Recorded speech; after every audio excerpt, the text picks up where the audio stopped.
मंगा के जंगल के अंदर एक ऐसी जगह मौजूद है जहाँ पे लोग पहले जंगल बनने से पहले लोग उसे काफ़ी आके वहाँ पे सैर के लिए आते थे, देखते थे। ये देखें, ये आपको ये पत्थर सा नज़र आएगा, ये छंगा मंगा के जंगल के दरमियान के अंदर मौजूद है। ठीक है, अगर आप देखते हैं तो ये देखें, ये अब टूट फूट का शिकार हो चुका है। ठीक है, ये जो पत्थर है ना, ये छंगा मंगा के जंगल के अंदर मौजूद है।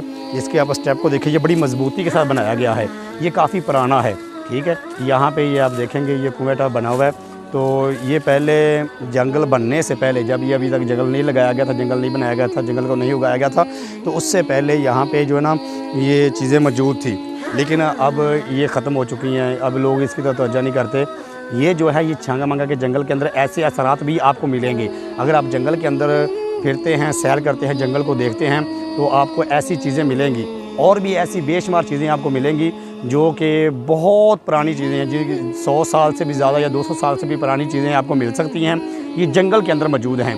ठीक है, ये काफ़ी पुराना जंगल है। ठीक है, ये आपको दिखाने का मकसद ये है कि छंगा मंगा के जंगल के अंदर ऐसी चीज़ें भी मौजूद हैं जो काफ़ी पुरानी है, और लोग आते हैं यहाँ पे आके सर्च करते हैं, यहाँ पे तहकीकात भी करते हैं कि ये कितनी पुराने पत्थर हैं या कितनी पुरानी चीज़ें हैं।